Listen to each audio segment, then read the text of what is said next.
Well, I would have to say that the inspiration for capturing Juneteenth not only dates back to what my early roots were with the local Juneteenth Festival here in Buffalo when it was started here in 1976, my dad being part of that committee and it being tied into my family.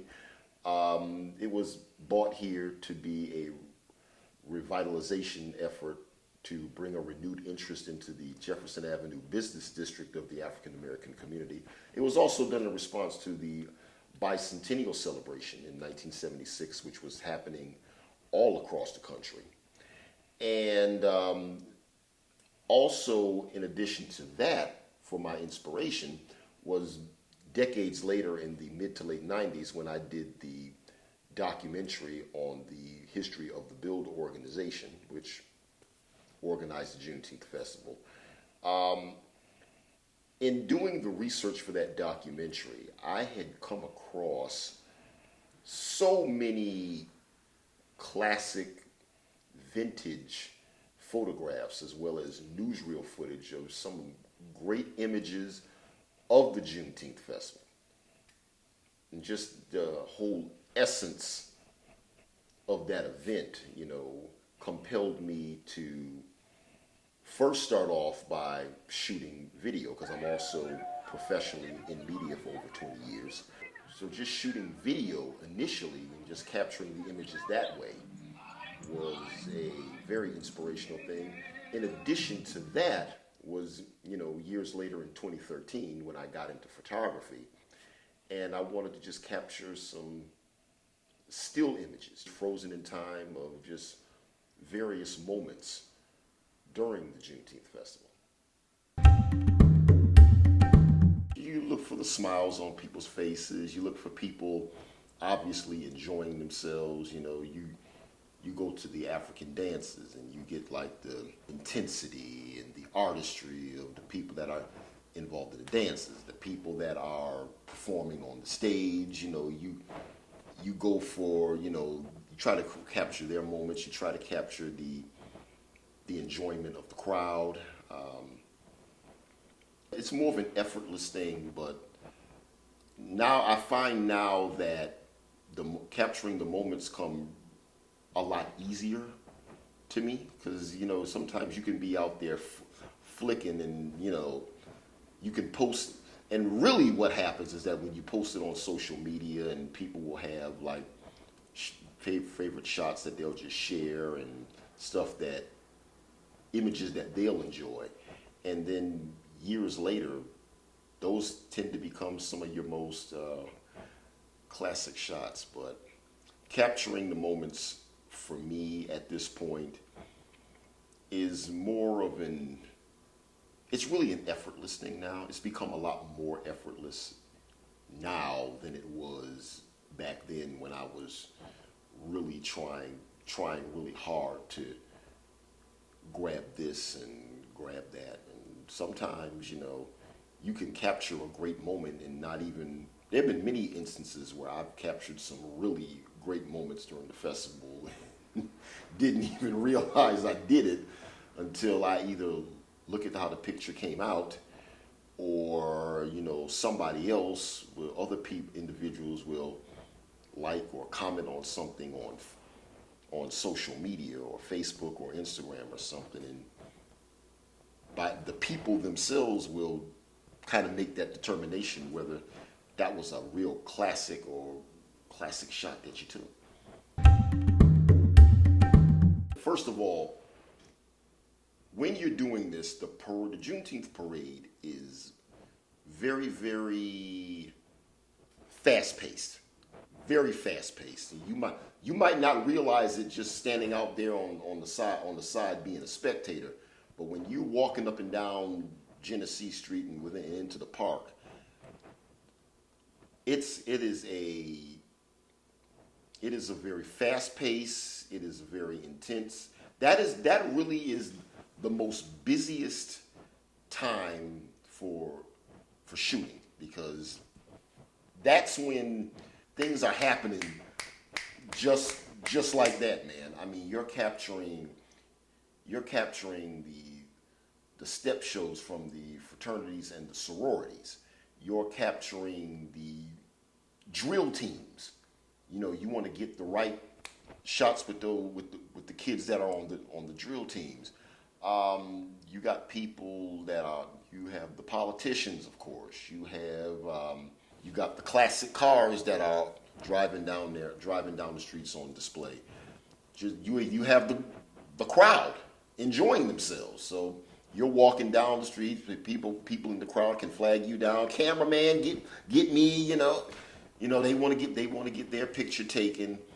Then you're taking shots from the reviewing stand, and what gets even more challenging is like last year I decided to, when I did last year's video, I decided to bring back the video footage, because like for three of those 4 years I was doing just still shots, and I decided to mix in video.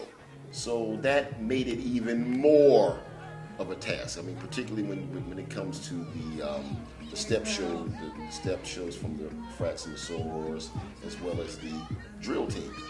You want to be able to capture that stuff at just the right moment. And they're doing their exhibitions all throughout the parade. So you have plenty of time to do it, but getting the right shots at the right time can be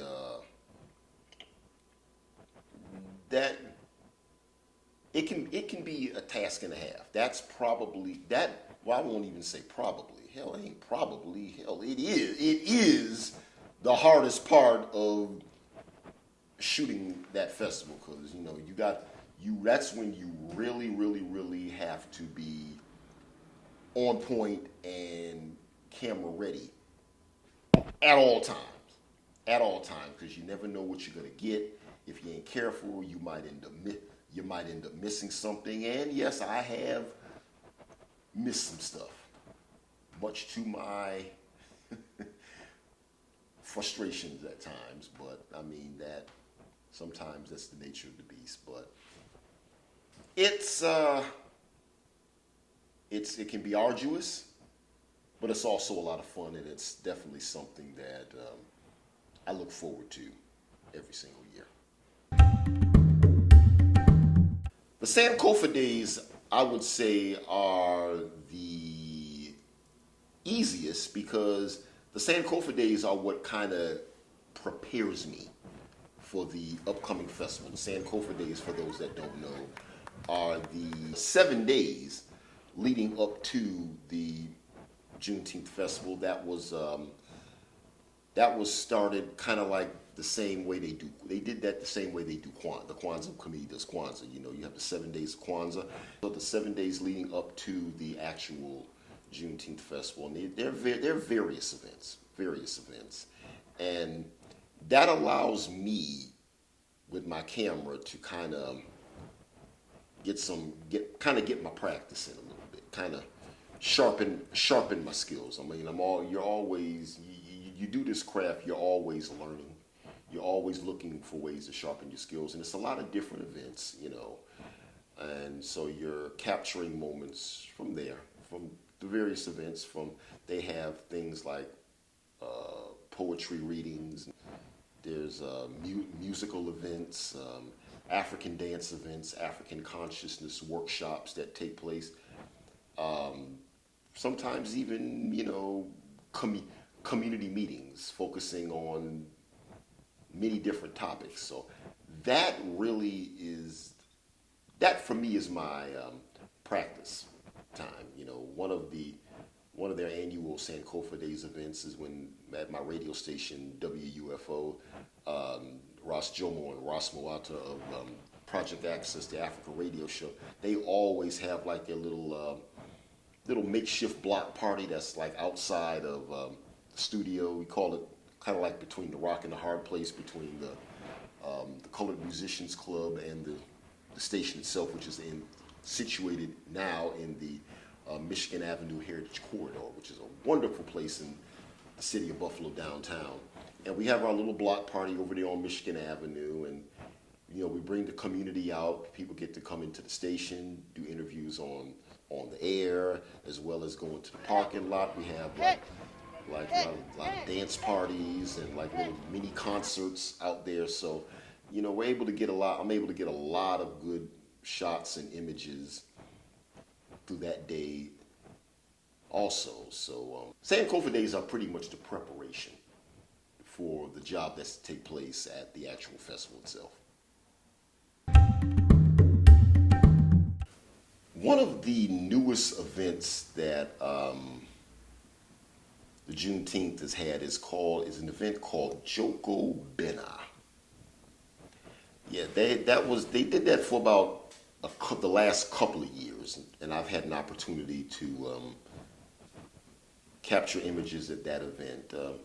That was, low light situations can be challenging, and those couple years were a little trying for me, I have to admit, but I was able to pull a few memorable images out of that particular event. It's like African dance and musical performance based type of event. They've had it both at the first year they had it at the Buffalo Academy for the Visual and Performing Arts, and the second year they had it at my alma mater, Build Academy Stand Up, and those came out. Those were really wonderful events, and and that's also held during the Sankofa days, and that was one of the. I'd have to say that was one of the probably the most challenging shoots that I've had was at that event. But sometimes I kind of had to do. I went from color to black and white. I remember, and I think I actually preferred my black and white images to my color images personally. The MAAFA memorial service is that's a more solemn occasion. That's a commemoration of those those of our ancestors that died during slavery, and the commemoration of our ancestors that were able to escape slavery through the Underground Railroad. So that one is probably, well, and I won't say probably, that's one of the more solemn and emotionally driven events. You have the drumming, you have the drum call, you have the libation ceremony, you have the call to the ancestors. In 2015, we were at the waterfront, and the last year's event, which is a little bit more unique, we had it at Broderick Park, which is one of the Underground Railroad sites right here in our city. And one of the most memorable moments out of that entire ceremony was while I was out there taking pictures, I just happened to look to the sky, and one of the clouds, and I kid you not about this, one of the clouds was literally in the shape of Mother Africa, the continent. It was amazing, truly amazing. And it was just one of those things, we talk about capturing moments. That was truly a moment of last year's festival, hands down. Hands down. As a matter of fact, when I did the 2016 video, you might remember that I both opened the video with that image, as well as I closed the video with that image.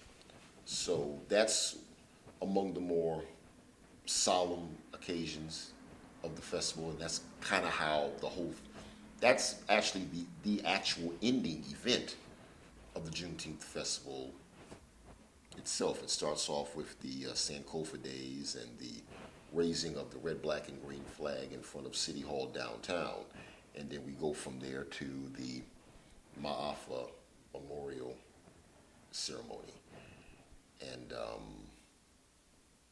yeah, that was actually one of that from last year. That was definitely one of my favorite moments to have captured.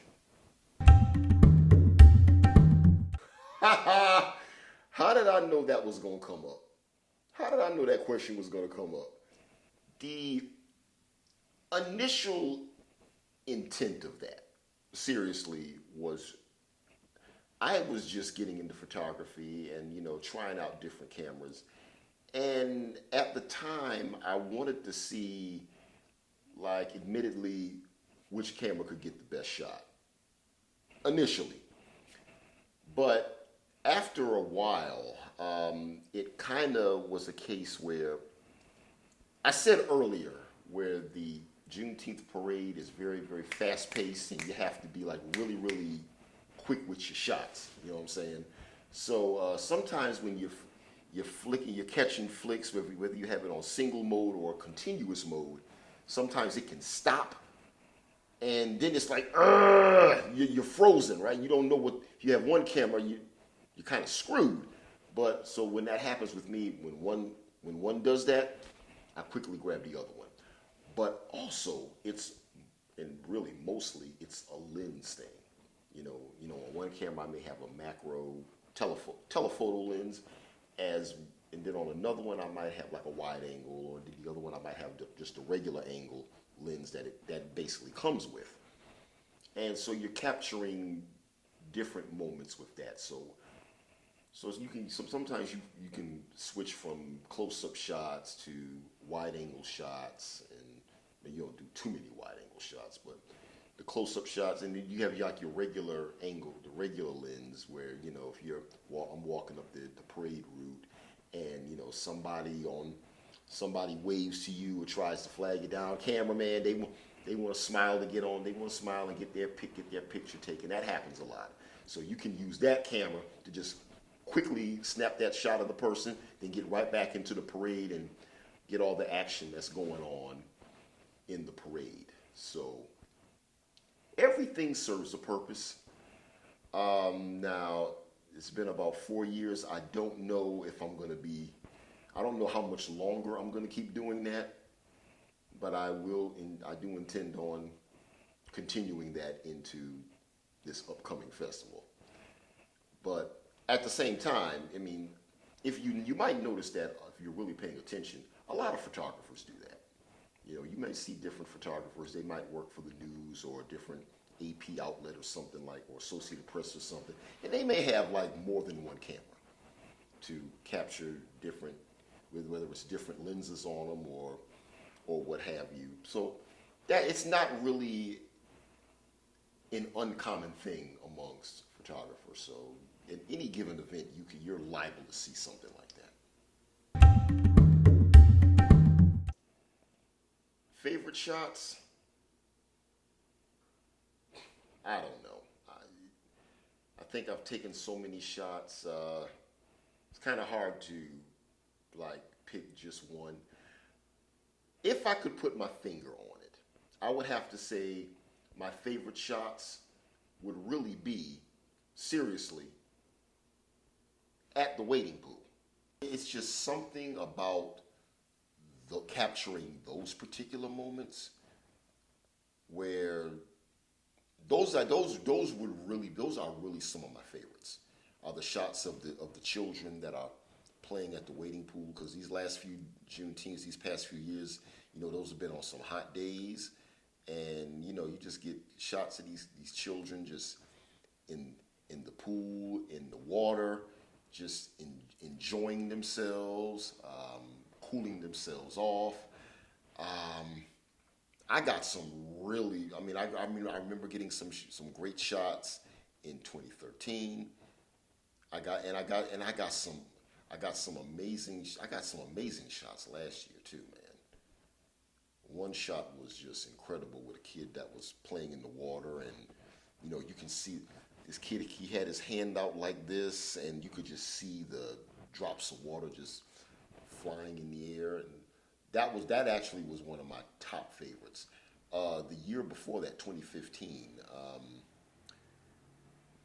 there was one shot that I took, and a lot of people had asked me about how I did it. And my answer to it is, I don't know how I did it.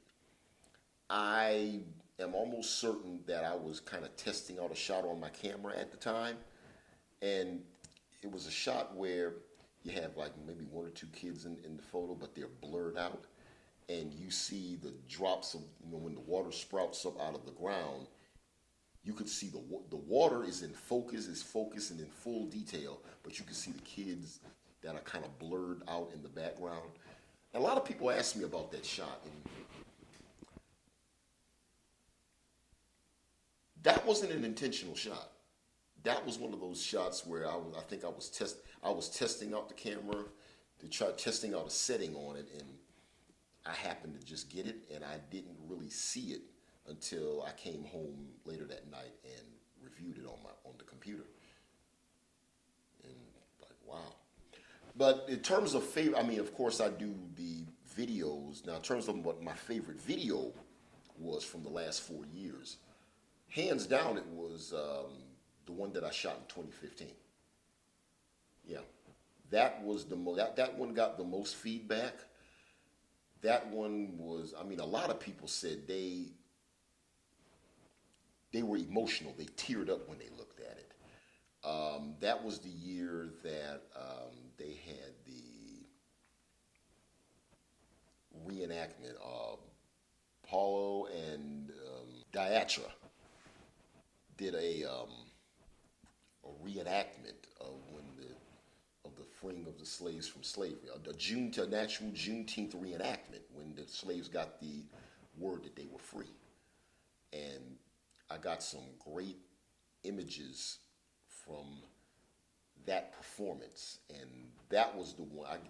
That I would have to say was between that and the MAAFA memorial ceremony, as well as between the reenactment, the Joko-Ben-Nah, and the MAAFA ceremony. Those were like the three, from what I heard from so many people, those were the three like tear jerkers of that video. So you know, like anybody will tell you, when you do something, when you put together some artistry like that, and someone gets emotional and cries and tears up, that's one of those moments that's when you really know that you did your job.